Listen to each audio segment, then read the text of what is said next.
Hello students, मैं अक्षत Bansal Nalanda academy के YouTube channel पर फिर से आपका स्वागत करता हूं। जैसा कि आप सब लोग जानते हैं, आज हम वर्ल्ड एटलस सीरीज़ के पार्ट 8 हम करेंगे। वर्ल्ड एटलस सीरीज़ को आपने जो अपना प्यार दिया है, अपना समर्थन दिया है, उसके लिए बहुत बहुत आपका धन्यवाद। आज हम पढ़ेंगे नॉर्थ अमेरिका के बारे में। अभी तक हम जितनी वीडियोस कर रहे थे उसमें हम पॉलिटिकल और फिजिकल मैप अलग अलग हम कर रहे थे, लेकिन यहाँ पर हम पॉलिटिकल और फिजिकल दोनों को एक ही वीडियो में हम पढ़ेंगे, क्योंकि चूंकि इसमें देशों की जो संख्या है वो क्या है, कम है। तो आइए शुरू करते हैं हम नॉर्थ अमेरिका के बारे में। ये हमने निकाल लिया नॉर्थ अमेरिका का पॉलिटिकल मैप। देखेंगे, थोड़ा सा बेसिक जान लेते हैं नॉर्थ अमेरिका के बारे में। नॉर्थ अमेरिका दुनिया का तीसरा सबसे बड़ा महाद्वीप है। किसके आधार पर? क्षेत्रफल के आधार पर। क्षेत्रफल के आधार पर दुनिया का तीसरा सबसे बड़ा महाद्वीप कौन सा है? North America. कौन कौन से हैं? सबसे पहले पर है एशिया, उसके बाद है अफ्रीका, और तीसरे नंबर पे कौन सा हो गया? North America. अच्छा, जनसंख्या में पूछा जाए तो जनसंख्या में कौन सा स्थान आता है? चौथा। सबसे पहले हमने पढ़ा था एशिया, फिर पढ़ा हमने अफ्रीका, और फिर तीसरे नंबर पर पढ़ा हमने यूरोप। चौथा सबसे बड़ा जो महाद्वीप है जनसंख्या के हिसाब से वो कौन सा है? North America. नॉर्थ अमेरिका की थोड़ा सा हम बाउंड्रीज पहले हम देख लेते हैं। नॉर्थ अमेरिका के उत्तर में आर्कटिक महासागर, यहां पर है इसका प्रशांत महासागर, यह है आपका अटलांटिक महासागर, और यहां पर दक्षिण में इसकी साउथ अमेरिका से इसकी बाउंड्री लगती है, और यहां पर एक खाड़ी है मैक्सिको की खाड़ी या कैरेबियन सागर, यह इसके दक्षिण में पड़ता है। क्लियर है?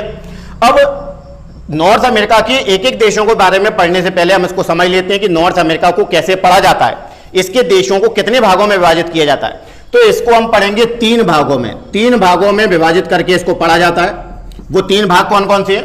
सबसे पहले पढ़ेंगे तीन देश, कनाडा, अमेरिका और मेक्सिको। इनको बोलते हैं हम एंग्लो अमेरिकन देश, इनको बोलते हैं एंग्लो अमेरिकन कंट्री। अच्छा, यहां पर ये एक ऐसे गर्दन, पतली गर्दन नुमा आकृति है, इसको हम बोलते हैं सेंट्रल अमेरिका। इस दूसरे भाग को हम क्या बोलते हैं? सेंट्रल अमेरिका या मध्य अमेरिकी देश इनको कहा जाता है। अच्छा, तीसरा यहां पे छोटे छोटे द्वीप बने हुए हैं, इन सबको बोलते हैं हम कैरेबियन कंट्रीज। क्या बोला जाता है इनको? कैरेबियन देश। तो कैरेबियन देश इनको हम वेस्ट इंडीज भी बोलते हैं। तो तीसरा हम पढ़ेंगे किसके बारे में? कैरेबियन देशों के बारे में हम यहां पर पढ़ेंगे। तो आइए शुरू करते हैं। सबसे पहले चलते हैं उत्तर में। उत्तर में एक बना हुआ है क्षेत्र, यहां पे ग्रीनलैंड। ग्रीनलैंड आता तो है उत्तरी अमेरिका में, लेकिन ये किसके अधीन है? ये डेनमार्क के अधीन है। ये दुनिया का सबसे बड़ा क्या है? द्वीप। सबसे बड़ा द्वीप कौन सा है दुनिया का? ग्रीनलैंड। कहां पर आता है? ऊपर है आर्कटिक महासागर, और ये इधर कौन सा है इसका? अटलांटिक महासागर। अच्छा, इसकी जो राजधानी है, तो इसकी राजधानी क्या है? न्यूयॉर्क इसकी क्या है? राजधानी। अगला जो देश है जो हमें पढ़ना है उसका नाम है कनाडा। कनाडा का जो सबसे इंपॉर्टेंट पॉइंट है, क्षेत्रफल के हिसाब से दुनिया का दूसरा सबसे बड़ा जो देश है वो कौन सा है? कनाडा। दूसरा सबसे बड़ा देश कौन सा है? कनाडा। क्षेत्रफल के हिसाब से सबसे बड़ा देश है रशिया, दूसरे नंबर पे कौन सा आता है? कनाडा। थोड़ा सा पढ़ लेते हैं कनाडा के बारे में। कनाडा से लगा हुआ एक क्षेत्र है, यह है अलास्का। ये लगा तो हुआ है कनाडा से, लेकिन वास्तव में यह आता किसका है? किसके अधीन है? ये किसका एक राज्य है? अमेरिका का। क्लियर है? तो इसके 10 राज्य आते हैं टोटल, किसमें? कनाडा में। इसके उत्तरी भाग में चूंकि आप देखेंगे यहां पर आर्कटिक रेखा गुजर रही है यहां पे, इसका मतलब है उत्तरी भाग इतना ठंडा स्थान है, वो सदैव बर्फ से ढका रहता है, इसलिए वहां पे जनसंख्या कैसी रहती है? नगण्य। दूसरा, यहां पर एक पर्वत हम पढ़ेंगे जिसका नाम है रॉकी पर्वत। तो यहां पर भी दशाएं ऐसी नहीं है कि बहुत घनी जनसंख्या रहती हो। तो ज्यादातर जो देश हैं, चाहे वो कनाडा के हो चाहे वो अमेरिका के हो, वो उसके किस तरफ हैं? वो उसके पूर्वी भाग में क्या है? स्थित है। कहां पर? पूर्वी भाग में, क्योंकि ये मैदानी भाग है, इसलिए आप देखेंगे ज्यादातर जो मैक्सिमम जो शहर हैं वो कहां पर स्थित है? पूर्वी भाग में। अच्छा, इसके कुछ महत्वपूर्ण हम नगर पढ़ लेते हैं। देखेंगे यहां पर एक महत्वपूर्ण नदी है जिसका नाम है सेंट लॉरेंस नदी, और सेंट लॉरेंस नदी के किनारे ही इसके महत्वपूर्ण नगर स्थित हैं। यहां पर एक नगर बना, ये इसकी ओटावा इसकी राजधानी है, लेकिन इसका जो सबसे बड़ा नगर है जनसंख्या के हिसाब से वो कौन सा है? टोरंटो। सबसे बड़ा नगर कौन सा है? टोरंटो। दो नगर और बने हुए हैं, एक बना है मॉन्ट्रियल, एक बना है क्यूबेक। अच्छा, एक चीज और जान लेंगे, जो कनाडा है वो पर्वतीय भाग है, मतलब उसके पर्वतीय क्षेत्र बहुत ज्यादा है। दूसरा, बर्फीला क्षेत्र बहुत ज्यादा है। तो यहां पे शंकुधारी वन पाए जाते हैं, जिसको बोलते हैं कॉनिफेरस फॉरेस्ट। शंकुधारी वनों में और जो भूमध्य रेखा पर वन पाए जाते हैं, उसमें से जो सबसे बड़ा अंतर होता है वो क्या है कि भूमध्य रेखा के वनों की लकड़ी कैसी होती है? कठोर। लेकिन ये जो ठंडे क्षेत्र होते हैं, शंकुधारी वन होते हैं, इनकी लकड़ी कैसी होती है? मुलायम। तो मुलायम लकड़ी का उपयोग कागज में किया जाता है। तो कागज के निर्माण में या कागज के उत्पादन में महत्वपूर्ण देश कौन सा है? कनाडा। और अखबारी कागज में प्रथम स्थान पर कौन सा देश आता है? कनाडा आता है। और मॉन्ट्रियल कागज उद्योग के लिए महत्वपूर्ण क्या है? स्थान है। अच्छा, मॉन्ट्रियल और क्यूबेक दोनों किस नदी के किनारे स्थित हैं? जो सेंट लॉरेंस नदी है उसके किनारे ये दोनों नगर क्या हैं स्थित, कौन कौन से, मॉन्ट्रियल और क्यूबेक। मॉन्ट्रियल का नाम और कहां पर आप पढ़ते हैं, तो एक समझौता आप पढ़ेंगे मॉन्ट्रियल प्रोटोकॉल। आप जब पर्यावरण पढ़ेंगे तो वहां पे एक समझौता पढ़ेंगे मॉन्ट्रियल प्रोटोकॉल। ये मॉन्ट्रियल प्रोटोकॉल किससे संबंधित है, तो मॉन्ट्रियल प्रोटोकॉल संबंधित है आपका ओजोन क्षरण के संरक्षण से संबंधित। जो ओजोन परत है उसके संरक्षण के लिए एक समझौता हुआ था जिसको बोला जाता है मॉन्ट्रियल प्रोटोकॉल, जिसको कहा जाता है। अच्छा, क्यूबेक शहर है यहां पर। क्यूबेक शहर किस लिए फेमस है, तो क्यूबेक में यहां पर फ्रांस या फ्रेंच लोगों की संख्या ज्यादा है, इसलिए इसको कनाडा की कौन सी सिटी बोला जाता है, फ्रेंच सिटी इसको कहा जाता है। क्लियर है। और बढ़ते हैं, देखेंगे यहां पर एक इसका राज्य है ओंटारियो, और यहां पर एक नगर बना है जिसका नाम है विनिपेग। विनिपेग दुनिया की सबसे बड़ी गेहूं की क्या है, मंडी है। अच्छा, एक और प्रांत है इसका अल्बर्टा। अल्बर्टा जो प्रांत है वहां पर एक नेशनल पार्क है जिसका नाम है would buffalo national park. Would buffalo national park किस लिए फेमस है, दुनिया का सबसे बड़ा संरक्षित उद्यान माना जाता है किसको, वुड बफेलो नेशनल पार्क को। क्लियर है। और यहां पर जब इसके पश्चिमी भाग पर आएंगे तो पश्चिमी भाग पर एक नगर है इसका वैंकूवर। जो वैंकूवर है वो कनाडा का एक महत्वपूर्ण बंदरगाह है। दूसरा, अंतरराष्ट्रीय सम्मेलन में आप कई जगह इसका नाम पढ़ेंगे, वैंकूवर में अंतरराष्ट्रीय सम्मेलन हुआ। क्लियर है पॉइंट है। ये पढ़ा हमने किसके बारे में, कनाडा के बारे में। अच्छा, इसके उत्तरी भाग में ज्यादातर ये क्या है, द्वीप हैं जहां पर नगर क्या रहती है, जनसंख्या रहती है। अच्छा, इस उत्तरी भाग में एक जनजाति पाई जाती है जिसका नाम है एस्किमो जनजाति। ये एस्किमो जनजाति के लोग, हालांकि ये जो एस्किमो शब्द है इसको अमेरिका में इसका यूज नहीं किया जाता, इसकी जगह उनके लिए नाम यूज किया जाता है इन्यूट।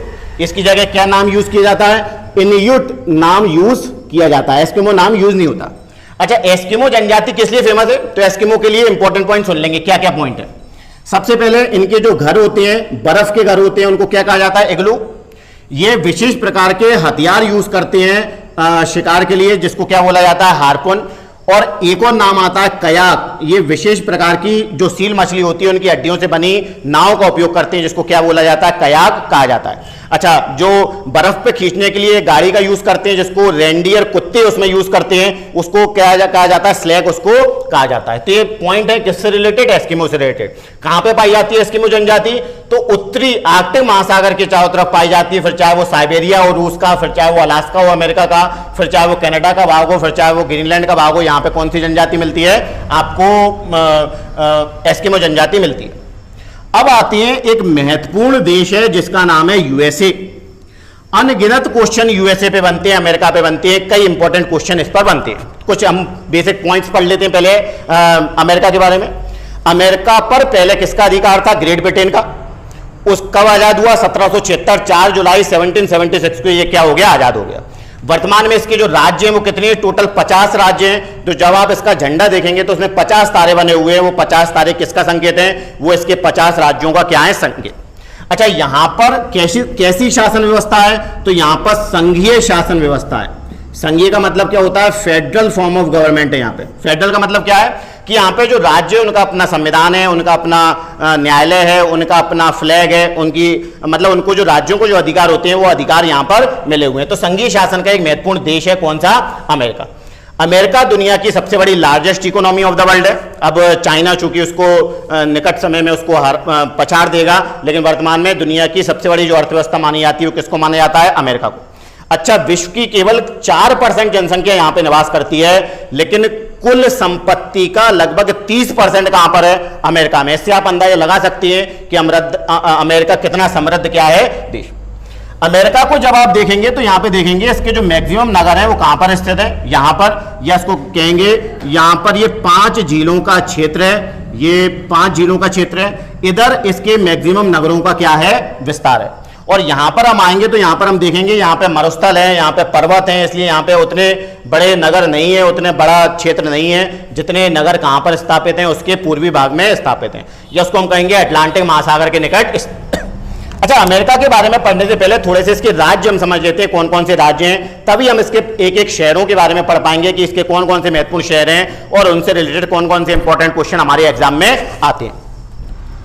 तो ये निकाल लिया हमने, अमेरिका के जो 50 राज्य हैं उनको हमने निकाल लिया।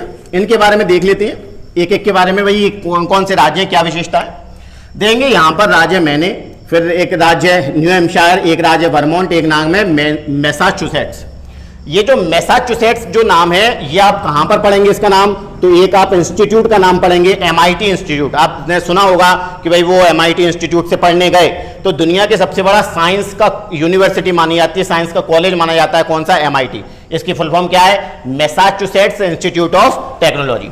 और एक राज्य है न्यूयॉर्क, इसलिए न्यूयॉर्क जो उसकी राजधानी का जब हम नाम लेते हैं तो उसको बोलते हैं न्यूयॉर्क सिटी, क्योंकि न्यूयॉर्क वहां का एक क्या है? राज्य भी है। हम सामान्य में न्यूयॉर्क बोलते हैं, लेकिन वास्तव में उसका सही नाम क्या है? न्यूयॉर्क सिटी उसको कहा जाता है। इसका एक राज्य है रोड आइलैंड, जो इसका सबसे छोटा राज्य है। एक है Connecticut, new Jersey, Delaware, Maryland, Washington DC.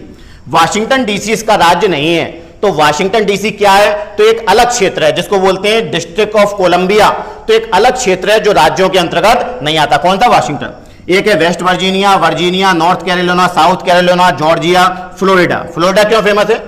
जो नासा का लॉन्चिंग स्टेशन है वो कहां पर है? फ्लोरिडा में ही क्या है? स्थित है। यहां पे देखेंगे अलाबामा, मिसिसिपी। अच्छा, दो नदियां हैं इसकी महत्वपूर्ण, मिसिसिपी और मिसौरी। तो दोनों के ऊपर दो राज्य, एक है मिसौरी, एक है मिसिसिपी। एक है लुसियाना। तो जो मिसिसिपी नदी जो डेल्टा बनाती है वो कहां पर आके बनाती है? लुसियाना प्रांत में आके यहां पर क्या बनाती है? डेल्टा। ये यहां पर ये क्या बना हुआ है? मैक्सिको की खाड़ी बनी हुई है। ये है टेक्सास, ये है ओक्लाहोमा, ये है अरकानसास, ये है कंसास, नेब्रास्का, आयोवा, विस्कॉन्सिन। एक है इलिनॉइस, इंडियाना, ओहियो, मिशिगन। एक नाम है केंटुकी, एक नाम है टेनेसी। अच्छा, टेनेसी नाम आप कहां पढ़ेंगे? तो टेनेसी एक नदी है, इसके ऊपर एक परियोजना बनी थी जिसको बोलते हैं टेनेसी नदी घाटी परियोजना। क्वेश्चन क्या बनता है एग्जाम में? तो भारत की जो दामोदर नदी घाटी परियोजना थी, पहली हमारी बहुउद्देशीय परियोजना थी, वो किस नदी से परियोजना से प्रभावित थी? टेनेसी नदी घाटी परियोजना से क्या थी? प्रभावित थी। कौन सी? भारत की दामोदर नदी घाटी परियोजना। ये दुनिया की पहली रीजनल स्तर पर बनाई गई कोई भी प्लान माना जाता है। कौन सा? टेनेसी नदी घाटी परियोजना। एक नाम है यहाँ पे मिनेसोटा। मिनेसोटा नाम आप कहां पर पढ़ रहे हैं? तो अभी आपने सुना होगा कि 25 मई को एक जॉर्ज फ्लैट, जो वहां के ब्लैक व्यक्ति थे वहां के, उनको पुलिस ने उनको किस तरह से उनकी हत्या हुई थी। तो वो घटना कहां की थी? मिनेसोटा का ही एक शहर था जहां पर वो घटना हुई थी, इसलिए बहुत चर्चा में अभी हाल ही में ये रहा है। एक है नॉर्थ डकोटा, साउथ डकोटा। यहां पर बना है न्यू मैक्सिको। अच्छा, मैक्सिको एक देश अलग है, लेकिन राज्य वो किसका है? New Mexico. कोलोराडो एक नदी है, उस पर एक राज्य है, व्योमिंग, मोन्टाना। यहां पर बना है वाशिंगटन। तो अब अंतर समझेंगे, ये हम क्यों पढ़ रहे हैं राज्य? वाशिंगटन डीसी एक शहर है उसका, उसकी राजधानी है अमेरिका की, लेकिन एक राज्य भी है उसका, क्या? वाशिंगटन। दोनों अपोजिट में है, ये पूर्व में है, वो उसके क्या है? पश्चिम में। यहां पर ओरेगोन, ये है इडाहो, ये है नेवादा, ये है कैलिफोर्निया। बहुत महत्वपूर्ण है कैलिफोर्निया। आप कई जगह नाम पढ़ेंगे, कई मरुस्थल हम पढ़ते हैं, कई हम शहर पढ़ते हैं महत्वपूर्ण। सैन फ्रांसिस्को है, लॉस एंजलिस है, ये सब जो शहर हैं वो कहां पर है? कैलिफोर्निया राज्य में स्थित है। एरिजोना, एरिजोना नाम कहां पर आता है? एरिजोना एक मरुस्थल भी है जहां पर हम इसको पढ़ते हैं। एक है ऊटा, ये पूरा जो क्षेत्र है ये कैसा क्षेत्र है? मरुस्थलीय क्षेत्र है। कौन सा? ये वाला। अच्छा, ये जो इसके जो राज्य हैं, दो राज्य इसके ऐसे हैं जो अलग स्थित हैं, इससे दूर स्थित हैं। एक राज्य का नाम क्या है? अलास्का, और एक का नाम क्या है? हवाई। जो हवाई द्वीप है वो कहां पर स्थित है? प्रशांत महासागर में। यहां पर ये दिए हुए हैं, लेकिन वास्तव में ये है कहां पर स्थित? प्रशांत महासागर में स्थित है। अलास्का कहां पर स्थित है? तो कनाडा से लगा हुआ जो भाग है वो कौन सा है? अलास्का। तो दो राज्य हैं जो अलग क्या हैं? स्थित। अब इसके हम एक एक शहरों के बारे में हम पढ़ लेते हैं, एक एक शहर कौन सी। तो अब इसके हम जो शहर हैं, महत्वपूर्ण शहर, उनके बारे में हम देख लेते हैं कि अमेरिका के कौन कौन से महत्वपूर्ण शहर हैं और उनसे रिलेटेड कौन कौन से क्वेश्चन हमारे एग्जाम में बनते हैं, उसको हम देख लेते हैं। तो पहले हम चलते हैं पूर्वी भाग में। पूर्वी भाग में देख लेते हैं कौन कौन से शहर हैं। थोड़ा सा इसको जूम कर लेते हैं ताकि आपको देखने में थोड़ी सी आसानी रहे इसको। तो देखेंगे, सबसे पहले आते हैं इधर, देखेंगे यहां पे आप लाइन से देखेंगे नगर बने हुए। नगर इतने पास पास स्थित है कि एक नगर से दूसरे नगर के बीच में जो आप देखते हैं कि खाली जगह होती है, वैसी जगह देखने को ही नहीं मिलती। ये नगर एक दूसरे से इतने जुड़ चुके हैं कि इनको एक दूसरे के पास के नगर एक पूरा औद्योगिक क्षेत्र या पूरा एक एरिया का निर्माण कर दिया। ये जो पूरे नगर हैं इनको कहा जाता है अमेरिका का हार्टलैंड, या इसको कहा जाता है अमेरिका का आर्थिक हृदय स्थल, इनको कहा जाता है। देखेंगे यहां पे सबसे पहले देखेंगे न्यू हैम्पशायर, मैसाचुसेट्स, बोस्टन, बहुत महत्वपूर्ण नगर है यहाँ का, औद्योगिक नगर। एक है न्यूयॉर्क। न्यूयॉर्क पे लेकर अनगिनत क्वेश्चन बनते हैं यहाँ पर। देखेंगे अमेरिका की राजधानी तो क्या है? Washington DC. राजधानी क्या है? Washington DC. यहाँ पे डीसी का मतलब क्या है? District of Columbia. किस नदी के किनारे स्थित है वाशिंगटन डीसी? तो पोटोमैक नदी के किनारे स्थित है। कौन सा? Washington DC. वाशिंगटन डीसी में किसका हेडक्वार्टर है? तो दो सबसे महत्वपूर्ण हेडक्वार्टर है वाशिंगटन डीसी में। एक है आपका वर्ल्ड बैंक का हेडक्वार्टर और एक है आपका आईएमएफ का हेडक्वार्टर, ये दोनों कहां पर है? वाशिंगटन डीसी में स्थित है। वाशिंगटन, यहाँ के जॉर्ज वाशिंगटन यहाँ के पहले राष्ट्रपति थे, उन्हीं के नाम पे रखा गया है वाशिंगटन डीसी। तो राजधानी तो है वाशिंगटन डीसी, लेकिन सबसे ज्यादा जनसंख्या वाला जो सबसे बड़ा जो नगर है वो कौन सा है? न्यूयॉर्क इसका सबसे बड़ा नगर है। न्यूयॉर्क पे कौन कौन से क्वेश्चन बनते हैं? जो अमेरिका का राष्ट्रीय स्मारक है स्टैच्यू ऑफ लिबर्टी, वो कहां पर स्थित है? न्यूयॉर्क में। जो सर्वाधिक जनसंख्या वाला नगर है अमेरिका का, वो भी कौन सा है? न्यूयॉर्क। अमेरिका का सबसे बड़ा बंदरगाह, वो भी कौन सा है? न्यूयॉर्क। इसको बड़ी इमारतों का क्या कहा जाता है? शहर कहा जाता है। किसको? न्यूयॉर्क को। अगला इंपॉर्टेंट क्वेश्चन, न्यूयॉर्क किस नदी के किनारे स्थित है? तो न्यूयॉर्क हडसन नदी के किनारे क्या है? स्थित है। पूछा जाए अमेरिका की फाइनेंशियल या कल्चरल कैपिटल कौन सी है, तो उसमें भी किसका नाम आता है? उसमें भी आता है नाम किसका? न्यूयॉर्क का। किसमें? फाइनेंशियल या कल्चरल कैपिटल कौन सी अमेरिका की? तो नाम क्या आता है? न्यूयॉर्क। एक नगर बना न्यू जर्सी, यहां पर बना है फिलाडेल्फिया, बहुत महत्वपूर्ण यूनिवर्सिटी है यहां पे फिलाडेल्फिया में। नीचे आएंगे फ्लोरिडा, हम बता चुके हैं नासा जो है उसका लॉन्चिंग स्टेशन कहां पे है? फ्लोरिडा में। अच्छा, नासा का जो हेडक्वार्टर है वो तो है वाशिंगटन डीसी में, और न्यूयॉर्क में एक महत्वपूर्ण हेडक्वार्टर है, वो किसका है? यूएन का। संयुक्त राष्ट्र का जो हेडक्वार्टर है वो कहां पर है? न्यूयॉर्क में स्थित है। अब देखेंगे यहां पर ये 5 जिलों का क्षेत्र है जिसको बोलते हैं हम ग्रेट लेक्स रीजन। ये दुनिया का बड़ा औद्योगिक क्षेत्र माना जाता है, ये ग्रेट लेक्स का क्षेत्र। ये कनाडा और अमेरिका के बॉर्डर पर स्थित है। अब इनके पास में कई महत्वपूर्ण नगर स्थित हैं, जैसे यहां पर एक नगर है शिकागो।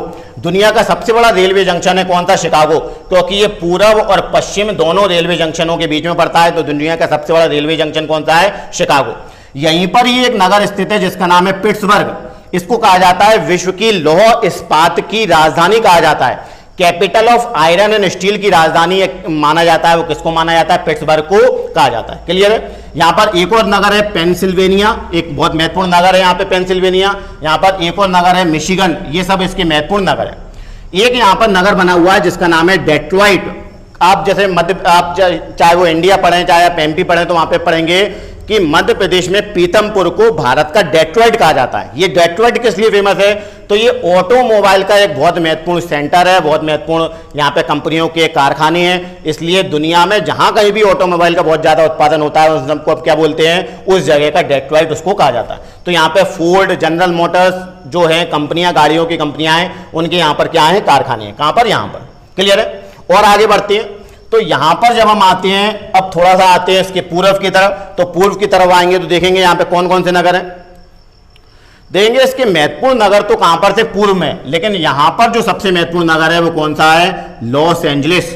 न्यूयॉर्क के बाद दूसरा सबसे अधिक जनसंख्या वाला जो नगर है वो कहां पर है? वो कौन सा है? Los Angeles. किस राज्य में आता है? तो वो कैलिफोर्निया राज्य में आता है। क्लियर पॉइंट है? लॉस एंजलिस क्यों फेमस है? तो आप ऑस्कर अवार्ड देखते होंगे, हॉलीवुड के ऑस्कर अवार्ड दिए जाते हैं, वो कहां पर दिए जाते हैं? लॉस एंजलिस में। जो हॉलीवुड है वो कहां पर स्थित है? तो हॉलीवुड भी लॉस एंजलिस में स्थित है। लॉस एंजलिस को किस लिए जाना जाता है? तो लॉस एंजलिस को उसके कसिनो, उसके पब, उसकी लाइफ स्टाइल के लिए क्या किया जाता है? जाना जाता है। इसी के पास में एक और महत्वपूर्ण नगर है सैन फ्रांसिस्को, बहुत महत्वपूर्ण नाम है सैन फ्रांसिस्को। प्रशांत महासागर पर स्थित एक महत्वपूर्ण बंदरगाह है। एक आपने नाम सुना होगा सिलिकॉन वैली। तो जो सिलिकॉन वैली है, जैसे बेंगलोर को बोलते हैं हम सिलिकॉन वैली कहते हैं भारत की, लेकिन जो सिलिकॉन वैली है मेन वो कहां पर है? सैन फ्रांसिस्को में। क्यों फेमस है? तो सिलिकॉन वैली फेमस है, यहां पर सॉफ्टवेयर उद्योग के लिए क्या है? फेमस है। सिलिकॉन नाम है, जैसे चिप जो बनती है वो सिलिकॉन से बनती है, इसलिए इसका नाम क्या पड़ गया? सिलिकॉन वैली इसका नाम है। सैन फ्रांसिस्को, ये जो कैलिफोर्निया, यहीं पर गूगल, फेसबुक, इनके हेडक्वार्टर भी कहां पर है? यहीं पर स्थित है। क्लियर है? एक और महत्वपूर्ण हम नगर और पढ़ेंगे, यहां पे एक नगर बना है सियाटल। सियाटल क्यों फेमस है? तो एक माइक्रोसॉफ्ट और एक अमेजन, इन दोनों के जो हेडक्वार्टर हैं वो कहां पर स्थित हैं? वो दोनों सियाटल में स्थित है। क्लियर पॉइंट है? ये पढ़ा हमने किसके बारे में? अमेरिका के बारे में। अब आते हैं नीचे। नीचे एक और देश बना हुआ है जिसका नाम क्या है? मैक्सिको है। मैक्सिको के बारे में देखते हैं क्या महत्वपूर्ण पॉइंट है। तो मैक्सिको दुनिया का 10वां सबसे अधिक जनसंख्या वाला क्या है? देश है। 10वां सबसे अधिक जनसंख्या वाला जो देश है वो कौन सा है? मैक्सिको। और क्या क्वेश्चन बनते हैं? तो दुनिया में सबसे अधिक स्पेनिश भाषा बोलने वाले लोग कहां रहते हैं? अब भाई पूछेंगे स्पेनिश भाषा बोलने वाले लोग कहां रहते हैं, तो आप बोलेंगे भाई स्पेन में रहते होंगे। स्पेन में नहीं रहते होंगे तो यूरोप के किसी दूसरे देश में रहते होंगे। लेकिन आप इस पॉइंट को नोट कर लें कि दुनिया में सबसे अधिक मैक्सिको जो स्पेनिश भाषा बोलने वाले लोग हैं वो कहां पर निवास करते हैं, वो मैक्सिको में रहते हैं। Clear point. ये जो मैक्सिको के यहां पर ये चारों तरफ फैली है मैक्सिको की खाड़ी, अमेरिका और मैक्सिको के बीच में मैक्सिको की खाड़ी क्यों फेमस है? तो यहां पर हरिकेन और टॉर्नेडो नाम के चक्रवात काफी पॉपुलर है। यहां पर बहुत तबाही ये मचाते हैं, बहुत हाई स्पीड के चक्रवात होते हैं हरिकेन और टॉर्नेडो। वो कहां पर आते हैं? इसी मैक्सिको की खाड़ी में आते हैं। Clear point. तो ये पढ़े हमने 3 महत्वपूर्ण देश कहां के? नॉर्थ अमेरिका के। अच्छा, इसमें से कनाडा और जो अमेरिका है 80% जो क्षेत्रफल है वो तो 2 ही देशों के पास है, कनाडा और अमेरिका के पास। अब देखेंगे यहां से जो देश हैं, ये वाले जो देश हैं इनको बोलते हैं मध्य अमेरिकी देश, या इनको बोला जाता है सेंट्रल अमेरिका कंट्री इनको कहा जाता है। इनमें देख लेते हैं कौन कौन से देश आते हैं। अच्छा, एक नाम आपने और पढ़ा होगा लैटिन अमेरिकी देश। अब ये लैटिन अमेरिका क्या कौन से देश होते हैं लैटिन अमेरिकी देश? तो देखेंगे पनामा के बाद यहां पर है नीचे दक्षिण अमेरिका। दक्षिण अमेरिका और सेंट्रल अमेरिका को जब हम मिला देते हैं तो उन देशों को हम क्या बोलते हैं? लैटिन अमेरिकी कंट्रीज उनको कहा जाता है। अब हम देखते हैं एक एक करके इन लैटिन अमेरिकी देशों के बारे में, इन मध्य अमेरिकी देशों के बारे में यहां पर हम पढ़ते। यहां पे देश है बेलिज, राजधानी क्या है? बेल्मोपन। यहां पर एक देश है जिसका नाम है ग्वाटेमाला, इसकी राजधानी क्या है? Guatemala city. यहां पर एक और देश है होंडुरस, राजधानी क्या है? तेगुसिगल्पा। ये जो क्षेत्र है ये वो क्षेत्र है जहां पर एक सभ्यता पाई जाती थी जिसको बोला जाता है माया सिविलाइजेशन। माया सभ्यता पाई जाती थी इस क्षेत्र में, जो अपनी लिपि, अपनी स्क्रिप्ट के लिए बहुत ज्यादा क्या थी? फेमस। कौन सी? माया सभ्यता। देखेंगे ये थोड़ा सा यहां पर आप देखेंगे गरीबी का स्तर थोड़ा सा ज्यादा है इन देशों में, होंडुरस हो चाहे वो ग्वाटेमाला हो, बेलिज हो, यहां पे गरीबी का स्तर क्या है? ज्यादा। एक और देश है यहां पे अल सल्वाडोर, इसकी राजधानी क्या है? San Salvador. एक और यहां पे देश बना है निकारागुआ, राजधानी क्या है? मनगुआ। अच्छा, निकारागुआ और मनगुआ यहां पे 2 झीलें भी हैं और इन्हीं झीलों का उपयोग किस लिए कर रहा है निकारागुआ? यहां पर हम पढ़ेंगे पनामा नहर के बारे में। पनामा नहर के विकल्प के रूप में यहां पर भी एक नहर का निर्माण किया जाना है। निकारागुआ एक नहर का निर्माण कर रहा है। यहां पे एक और देश है कोस्टा रिका, जो अपनी कॉफी के उत्पादन के लिए फेमस है, इसकी राजधानी है सैन जोस। और एक और जो देश है उसका नाम है पनामा। पनामा का जो सबसे महत्वपूर्ण जो स्थिति है वो क्या है कि ये साउथ अमेरिका और नॉर्थ अमेरिका को जोड़ने वाला क्या है? देश है। दूसरा, इसने इस देश को काटकर एक नहर बनाई गई है जिसको बोलते हैं पनामा नहर, जो इसकी अर्थव्यवस्था में महत्वपूर्ण योगदान देती है। पनामा नहर के बारे में अभी जब हम फिजिकल मैप अभी हम लेंगे तो वहां पे हम पढ़ेंगे कौन कौन से बंदरगाह दोनों तरफ इसमें स्थित हैं। क्लियर है? ये हो गए मध्य अमेरिकी देश। अब चलते हैं हम कैरेबियन देशों की तरफ चलते हैं कि कैरेबियन देशों के बारे में हम पढ़ते हैं, ये कैरेबियन देशों की क्या क्या विशेषता है और इन्हें किस लिए जाना जाता है। अच्छा, इन्हीं कैरेबियन देशों को ही आप किस नाम से जानते हैं? वेस्ट इंडीज के नाम से हम जानते हैं। यहां पे चूंकि एक कैरेबियन सागर है तो कैरेबियन सागर के कारण इन देशों को हम कौन से देश बोल देते हैं? कैरेबियन कंट्रीज इनको हम कहते हैं। अच्छा, जब वेस्ट इंडीज की बात करते हैं तो वेस्ट इंडीज में कौन कौन आते हैं? तो देखेंगे वेस्ट इंडीज में 3 द्वीपों की श्रृंखला आती है। सबसे पहले आती है जिसको बोलते हैं हम बाहामास, इसको द बाहामास भी कहा जाता है और इसी को बोला जाता है लुकायन। दूसरा है उसको बोलते हैं हम ग्रेटर एंटिलिस और तीसरा है उसको बोलते हैं हम लेसर एंटिलीस। इन 3 द्वीपों की श्रृंखला को ही मिलाकर हम क्या बोलते हैं? वेस्ट इंडीज कहते हैं। द्वीपों की श्रृंखला के लिए जो नाम यूज किया था हमने जब अपनी पहली वीडियो बनाई थी उसमें बताया था द्वीपों की श्रृंखला को बोलते हैं हम आर्कीपेलागो, लेकिन यहां पर आर्कीपेलागो के लिए जगह शब्द क्या यूज कर रखा है? एंटिलीस। अब देखते हैं कहां पर है। तो ये बाहामास, ये तो हो गया पहला इसका बाहामास। ये वाले जो 5 देश हैं इनको बोलते हैं हम ग्रेटर एंटिलीस और यहां पर ये छोटा सा देखेंगे बना हुआ है, इसको बोलते हैं हम लेसर एंटिलीस। तो इन तीनों से मिलकर जो बनता है उसको बोलते हैं वेस्ट इंडीज। इसका मतलब क्या हुआ? जो वेस्ट इंडीज की क्रिकेट टीम है वो किसी एक देश की क्रिकेट टीम नहीं है, बल्कि वो इन 15 देशों में, लगभग 15 देशों के जो लोग हैं वो उसमें खिलाड़ी के रूप में उसमें आते हैं। किसमें? वेस्ट इंडीज में। देख लेते हैं इसमें। यहां पर एक महत्वपूर्ण देश है जिसका नाम है क्यूबा।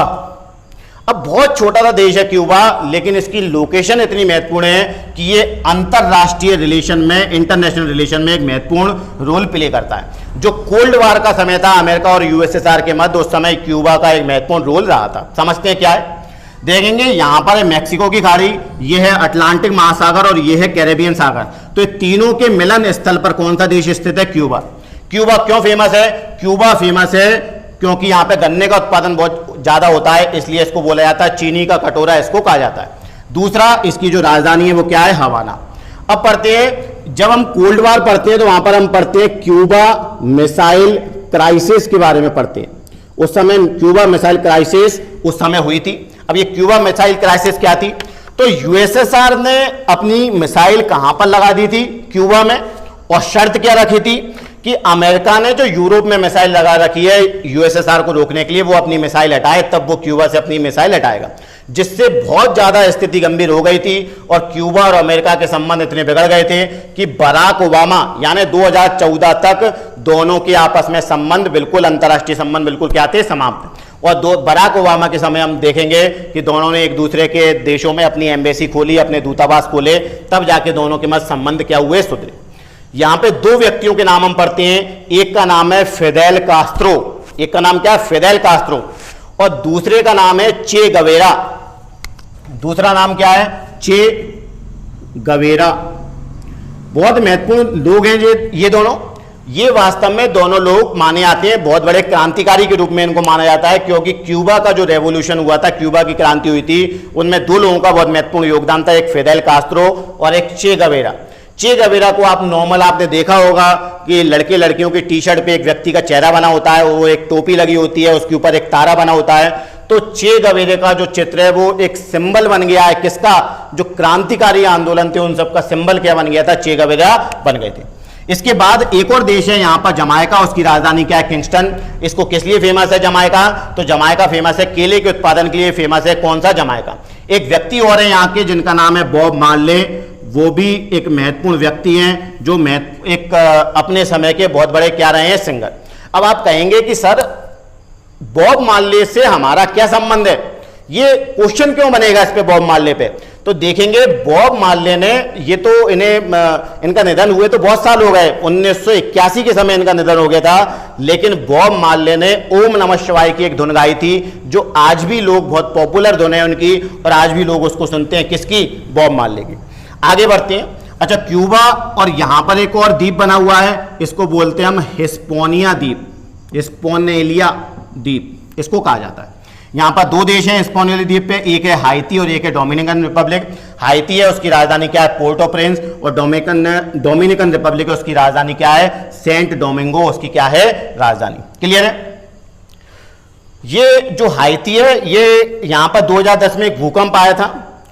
उस भूकंप की क्या विशेषता थी कि भूकंप आने के बहुत तबाही हुई थी वहां पे, तो उस समय सोशल मीडिया का रोल पता चला था कि सोशल मीडिया क्या कर सकता है। जो भूकंप आया था उसकी कोई फोटोग्राफ, कई वीडियो उसमें डाले गए थे फेसबुक वगैरह पे, और उसके कुछ ही घंटों में उसको करोड़ों अरबों का क्या मिला था, उसे डोनेशन प्राप्त हो गया था। तब पता चला कि ये जो सोशल मीडिया है उसका इंपॉर्टेंस क्या होता है। क्लियर है? ये हो गया हाइती और एक हो गया डोमिनिकन रिपब्लिक। अगला एक देश है पोर्टो रिको, और पोर्टो रिको एक स्वतंत्र देश नहीं है, ये किसके अधीन आता है? यूएसए के। इसकी राजधानी क्या है? सैन जुआन इसकी क्या है? राजधानी। क्लियर है? और यहां पर ये लेसर एंटिलीज के कई सारे देश आते हैं, जिसको हम थोड़ा सा देख लेते हैं कौन कौन से नाम हैं। तो यहाँ पे नाम लिखे हुए हैं, जैसे एंटीगुआ एंड बरबूडा, जैसे नाम लिखा है यहाँ पे ग्वाडेलो, फ्रांस के अधीन आता है। एक लिखा है डोमिनिका, रोसियो इसकी राजधानी है। एक लिखा है मार्टिनिक, फ्रांस के अधीन आता है। फोर्ट डी फ्रांस इसकी राजधानी है। तो कई सारे छोटे छोटे यहाँ पर क्या है? देश, जिसमें से कुछ स्वतंत्र हैं और कुछ फ्रांस के अधीन आते हैं। Clear point? ये हुआ हमारा किसके बारे में? ये हुआ हमारा नॉर्थ अमेरिका के पॉलिटिकल मैप के बारे में। अब चलते हम नॉर्थ अमेरिका के कौन से मैप के बारे में? फिजिकल मैप को हम लेते हैं कि कौन कौन से महत्वपूर्ण पर्वत, पठार, मैदान, नदियां हैं जो हमारे एग्जाम में, जिससे रिलेटेड क्वेश्चन एग्जाम में पूछी जाती हैं। तो ये है नॉर्थ अमेरिका का फिजिकल मैप। थोड़ा समझ लेते हैं इसके बारे में। देखेंगे यहां पर इसके पश्चिमी भाग पर एक बहुत बड़ा पर्वत श्रृंखला स्थित है, जिसको बोलते हैं रॉकी पर्वत श्रृंखला। उसके बाद आप देखेंगे थोड़ा सा रंग हल्का हुआ तो ये पठारी क्षेत्र है, और उसके बाद ये जो ग्रीन कलर का भाग है ये पूरा कैसा है? मैदानी क्षेत्र। ग्रीन कलर का भाग है, इसका मतलब है यहाँ पे जनसंख्या का घनत्व क्या है, ज़्यादा। तो हमने देखा भी था यहाँ पर कि जितने भी मैक्सिमम शहर थे या जो घना बसा जो क्षेत्र था वो कहाँ पर स्थित था, यहाँ पर स्थित था। अमेरिका का हो चाहे वो किसका हो, कनाडा का हो।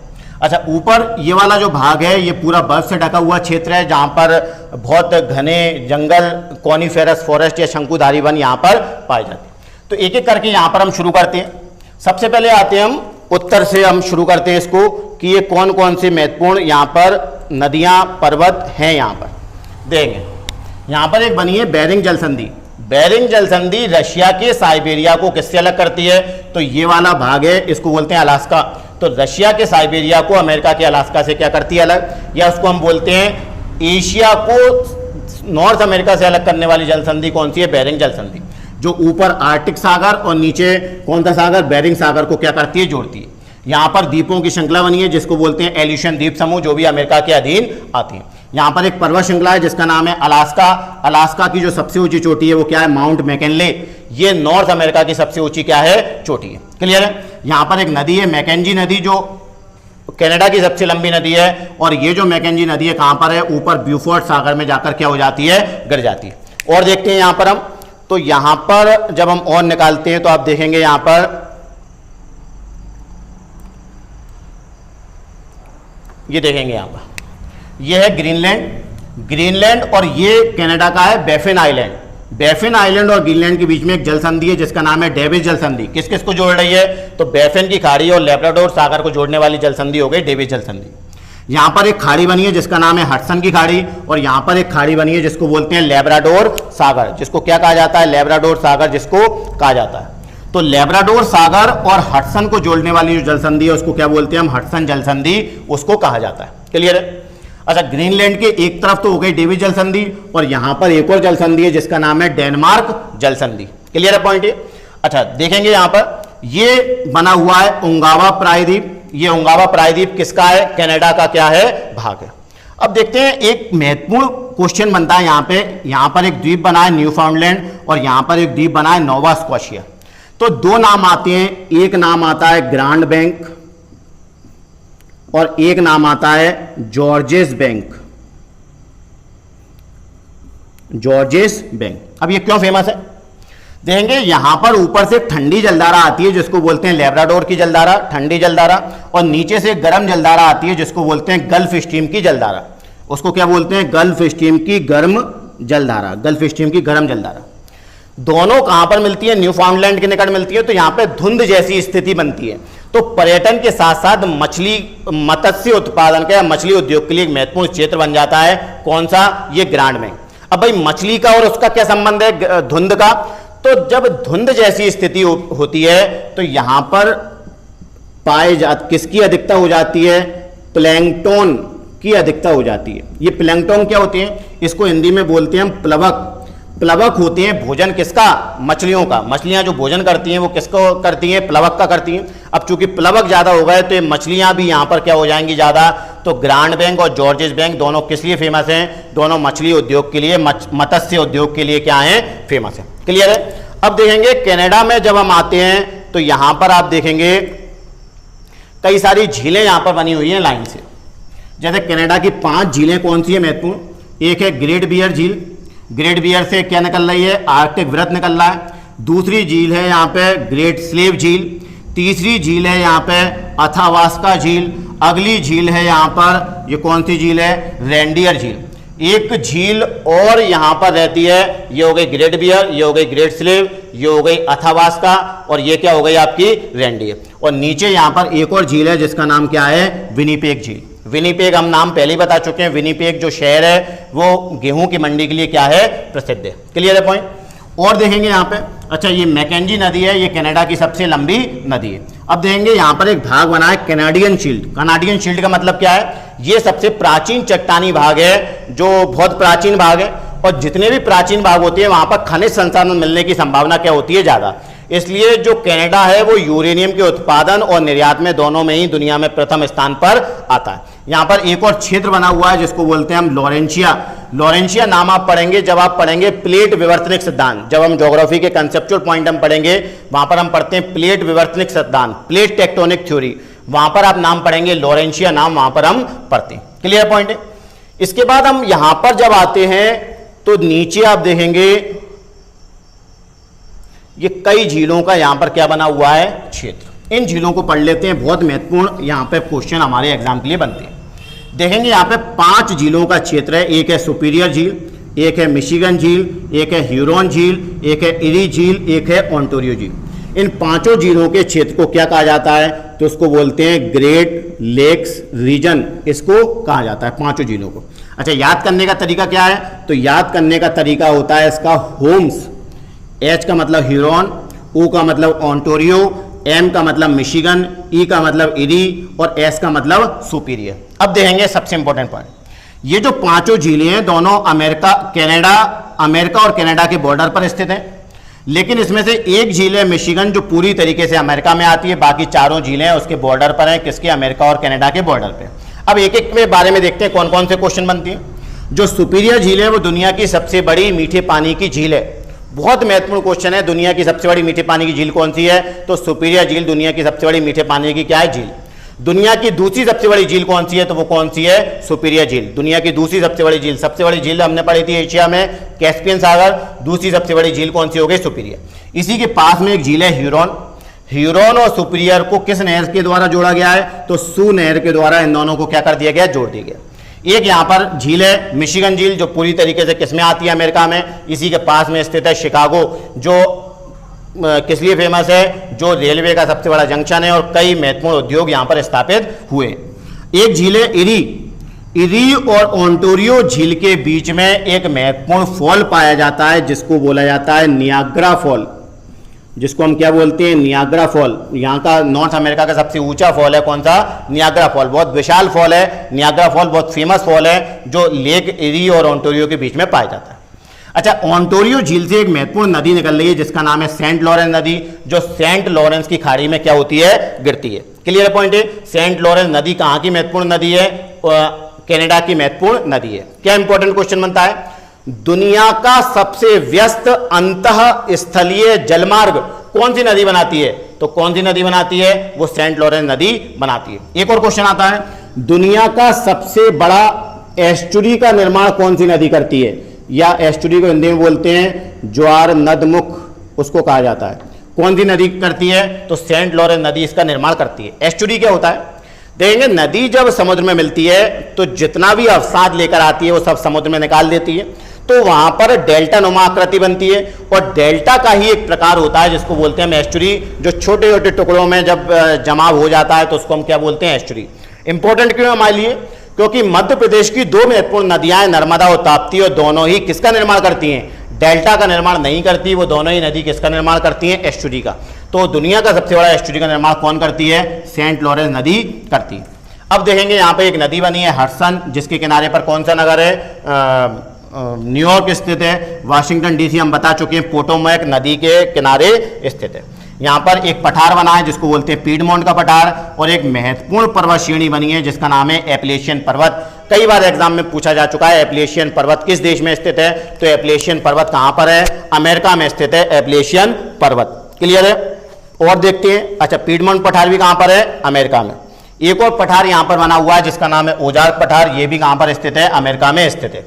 एक नदी है टेनेसी, जो हम बता चुके हैं, टेनेसी नदी घाटी परियोजना दुनिया की पहली नदी घाटी परियोजना थी, या दुनिया की पहली प्लान्ड कोई भी परियोजना थी, वो कौन सी है, टेनेसी नदी घाटी परियोजना है। क्लियर है। चलते हैं थोड़ा सा पश्चिम की ओर, तो देखेंगे यहाँ पे 2 महत्वपूर्ण नदियाँ हैं। एक का नाम है यहाँ पर मिसिसिपी, तो 2 महत्वपूर्ण नदियाँ कौन सी है, एक का नाम है मिसिसिपी और एक और है मिसौरी। ये दोनों नदियाँ यहाँ पर मिल जाती हैं और आगे इसका नाम क्या हो जाता है, मिसिसिपी इसका क्या हो जाता है नाम। और यहाँ पे मैक्सिको की खाड़ी में ये मिसिसिपी नाम से क्या हो जाती है, अपना मुहाना बनाती है। जो मिसौरी नदी है वो उत्तरी अमेरिका की सबसे बड़ी नदी है। सबसे लंबी नदी कौन सी है, मिसौरी। और मिसिसिपी और मिसौरी नदी का नाम साथ में ऐसे लिया जाता है जैसे हम गंगा और यमुना का क्या लेते हैं नाम। तो मिसिसिपी और मिसौरी नदी यहाँ का सबसे बड़े मैदानी क्षेत्र का क्या करती है, निर्माण करती है। अच्छा, मैदानी क्षेत्र का नाम आया है तो कनाडा और अमेरिका में पाए जाने वाले जो शीतोष्ण कटिबंधीय घास के मैदान हैं उनको क्या कहा जाता है, उनको कहा जाता है प्रेरीज। उनको क्या कहा जाता है, प्रेरीज उनको कहा जाता है। क्यों फेमस है, तो दो चीज़ों के लिए फेमस है। जो कनाडा के प्रेरीज के मैदान हैं वो गेहूं की खेती के लिए फेमस हैं, और जो अमेरिका के प्रेरीज के मैदान हैं वो मक्के की खेती के लिए, मक्के और कपास की खेती के लिए क्या है, प्रसिद्ध है। Clear point. एक यहाँ पर नदी बनी है रियो ग्रांडे। रियो ग्रांडे नदी किस किस के बीच में सीमा बनाती है, मैक्सिको और अमेरिका के बीच में क्या बनाती है, सीमा। एक और नदी बनी है यहाँ पर कोलोराडो नदी। कोलोराडो नदी क्यों फेमस है, तो कोलोराडो नदी दुनिया की सबसे गहरी खाई का निर्माण करती है जिसका नाम है द ग्रांड कैनियन। अच्छा, कैनियन का मतलब क्या होता है, तो कैनियन वी आकार की घाटी का ही एक क्या है, बड़ा रूप। ये वी आकार की घाटी होती है, इसके बड़े रूप को ही हम क्या बोलते हैं, कैनियन। तो दुनिया का सबसे गहरा कैनियन या बड़ा कैनियन कौन बनाती है, कोलोराडो नदी। इसी के पास में स्थित है डेथ वैली। दुनिया का सबसे गर्म स्थान जो माना जाता है वो कौन सा है, डेथ वैली। कहाँ पर है, कैलिफोर्निया के निकट स्थित है। दो मरुस्थल के नाम है, एक है मोजाब मरुस्थल अमेरिका में और एक है सोनोरन मरुस्थल। ये कहाँ पर आता है, सोनोरन मरुस्थल अमेरिका और मैक्सिको में आता है। कौन सा मरुस्थल, सोनोरन। अब देखेंगे एक महत्वपूर्ण पर्वत श्रृंखला यहाँ पर रॉकी पर्वत श्रृंखला, उसके बारे में थोड़ा सा पढ़ लेते हैं। रॉकी पर्वत श्रृंखला के लिए कौन कौन से इंपॉर्टेंट पॉइंट बनते हैं एग्जाम देखेंगे। यहाँ पर ये पूरा बना है रॉकी पर्वत। रॉकी पर्वत किस प्रकार के पर्वत का उदाहरण है, तो इसको बोलते हैं नवीन मोड़दार पर्वत का उदाहरण है। कौन सा, रॉकी पर्वत। इसको बोलते हैं न्यू फोल्डिंग माउंटेन का उदाहरण है। कौन सा, रॉकी माउंटेन। रॉकी माउंटेन जो नवीन मोड़दार पर्वत है उसके और भी उदाहरण हम बता चुके हैं, जैसे आल्पस पर्वत यूरोप में, जैसे हिमालय पर्वत एशिया में, जैसे एंडीज पर्वत अभी हम पढ़ेंगे दक्षिण अमेरिका में, और एक और चौथा पर्वत कौन सा है, रॉकी पर्वत। अब यहाँ पे कई सारी पर्वत श्रृंखलाएं बनी हुई हैं। जैसे रॉकी पर्वत की जो सबसे ऊंची चोटी है वो कौन सी है, माउंट एल्बर्ट। यहीं पर एक नेशनल पार्क बना हुआ है जिसका नाम है येलोस्टोन नेशनल पार्क। ये जो येलोस्टोन नेशनल पार्क है क्यों फेमस है, क्योंकि यहाँ पर एक गीजर पाया जाता है जिसको बोलते हैं ओल्ड फेथफुल गीजर। ये गीजर क्या होते हैं, तो गर्म पानी की फुहारें जमीन से जब निकलती रहती हैं तो उनको क्या बोला जाता है, गीजर। तो एक फेमस गीजर है ओल्ड फेथफुल गीजर। अब देखेंगे यहाँ पे रॉकी पर्वत में और भी कई सारी श्रृंखला बनी है। एक बनी है कोस्ट रेंज, एक बनी है यहाँ पे कैस्केड रेंज, एक बना है यहाँ पे सियरा नेवेदा पर्वत। ये कौन सा पर्वत बना है, सियरा नेवेदा पर्वत। ये जो सियरा नेवेदा पर्वत है, क्या क्वेश्चन बनता है, दुनिया का सबसे विस्तृत ब्लॉक पर्वत का उदाहरण कौन सा है, सियरा नेवेदा। कहां पर आता है, अमेरिका में आता है। क्लियर है। एक यहां पर पठार बना है कोलोराडो का पठार, एक पठार बना है ग्रेट बेसिन का पठार जो यहां का सबसे विस्तृत पठार है, एक पठार बना है यहां पे कोलंबिया का पठार। क्लियर पॉइंट है। ये यहां के पठार, नदियां, पर्वत हुए कहां के, अमेरिका के। अब नीचे की तरफ देखेंगे, यहां पर एक नाम बना हुआ है जिसका नाम है पोपोकेटेपेटल। इसको थोड़ा सा जूम कर लेते हैं, आपको देखने में आसानी रहेगी उससे। तो यहां पर एक नाम बना हुआ है पोपोकेटेपेटल। क्यों फेमस है, तो ये मृत ज्वालामुखी का उदाहरण है जो कहां पर आता है, मैक्सिको में आता है। क्लियर है। यहां पर नीचे की तरफ हम देखेंगे पनामा नहर हमें पढ़ना था, तो पनामा नहर के बारे में देख लेते हैं। पनामा नहर पे क्या क्या क्वेश्चन बनते हैं देखते हैं इधर।